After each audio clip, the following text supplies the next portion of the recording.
Okay, we are here with Dr. Pritts with the HortLegends interview, part of ASHS membership, and capturing some rock star members of ASHS and asking them some questions.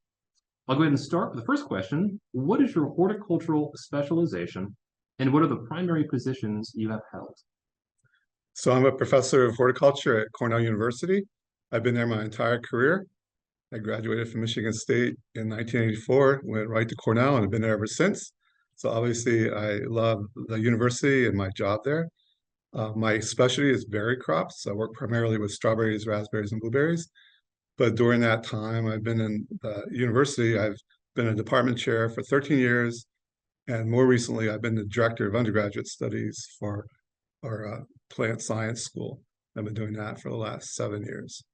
Fantastic, thank you. What has horticulture meant to your life and career?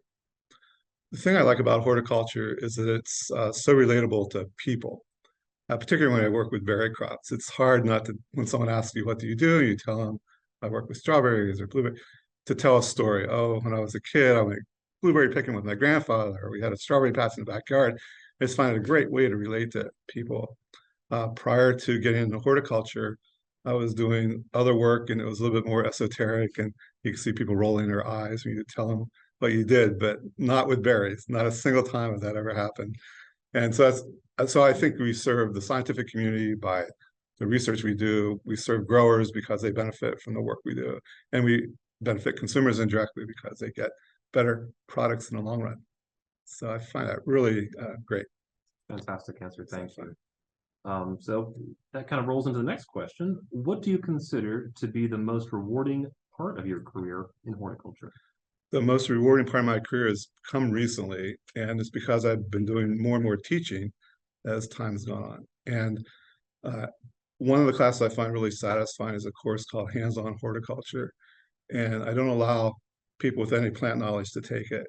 And so it's people from all over the university that take this class. And and it's a Friday afternoon class for 4 hours. People said, no one will ever take that class Friday afternoon.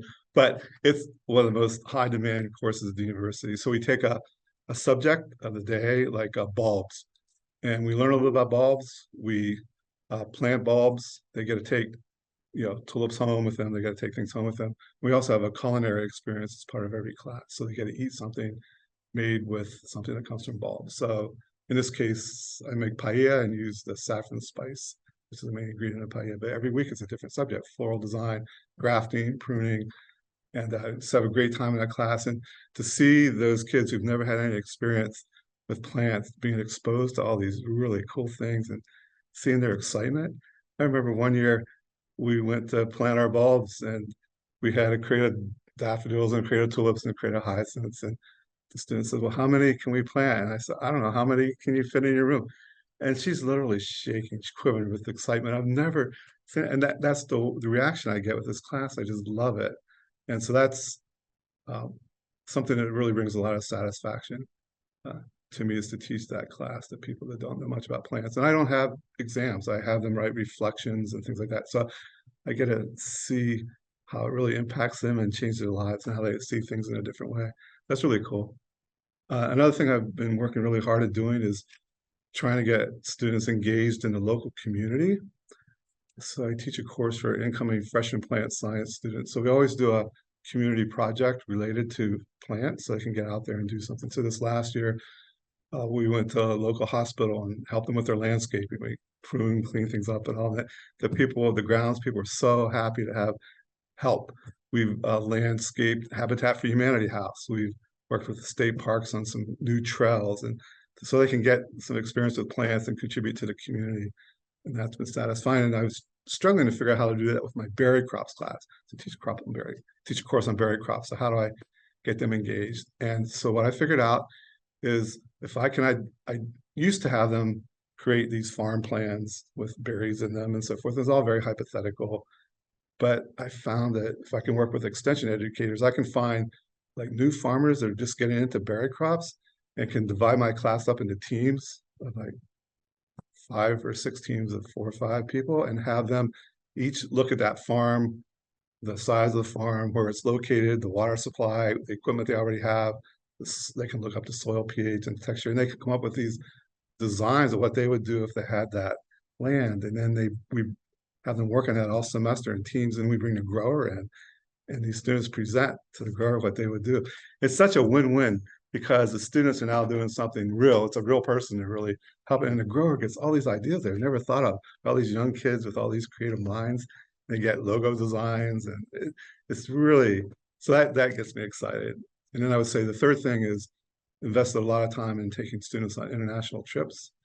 I've gone to India 4 times, Myanmar, Cuba, Nicaragua a couple times, Belize. I'm going to Costa Rica this January.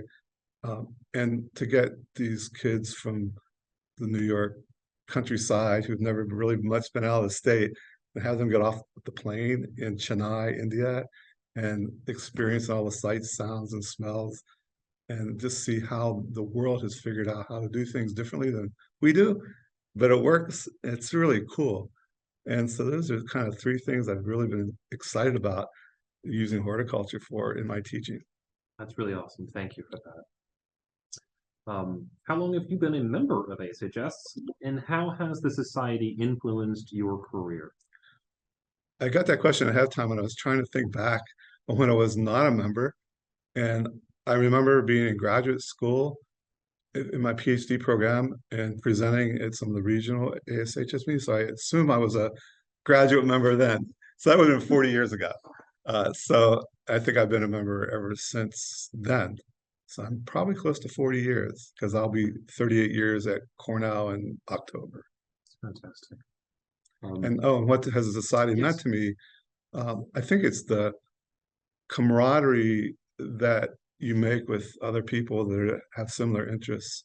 It's just a really enthusiastic group of people, non-judgmental, encouraging, enthusiastic, and it's really fun to get to meet these people and then see them, kind of year after year at the conference, and then sometimes develop a, working relationship with them where you might collaborate on a grant or, write papers together. That's been really exciting because oftentimes back at your own university, you're the only one doing the thing you're doing, right? And yeah, you have people to collaborate with, but they're doing different things. But you can come here and connect with people that are also working on berries and have similar interests to you. And that's been really rewarding. That's excellent. I agree. What advice can you offer to students or young professionals in horticulture? Yeah, so I thought about that question. I think my concern is that horticulture has had an inferiority complex relative to plant physiologists and plant geneticists and so forth. And I think that in a sense, we've been maybe looked down upon by our colleagues at the universities and so forth, and they don't appreciate the applied aspect of what we do. And I think there's a tendency in horticulture now to go and be like the other folks, to be more basic, more fundamental, and losing appreciation for the other things that we do that connect with people. So I think we lose sight of that when we become very, I guess, like a scientific fundamentalist, where the only thing that's important is science, and we forget about the role horticulture plays in art, aesthetics, connection with the earth, even, kind of like, for lack of a better word, like spirituality, like this larger connection with something bigger than yourself, because we want to focus so much in the science and be like everybody else who works in science and forget about the unique role we can play and contribute to society. And I think as we go forward, and we saw this happen with COVID, people started to reevaluate what was important to them, and horticulture and plants like took off. And I think that's an opportunity. We should remember that when it comes down to it, that plants and horticulture are really important to people. And so let's not forget that when we do our science. It's fantastic insight. Thank you. Last question. What excites you most about the future of the horticultural industry and profession? I think as we go forward with our changing climate and our resources that become more limited, that horticultural crops are going to become much more important because we can't keep using water to grow alfalfa to feed cows, to feed people, because it's just so inefficient.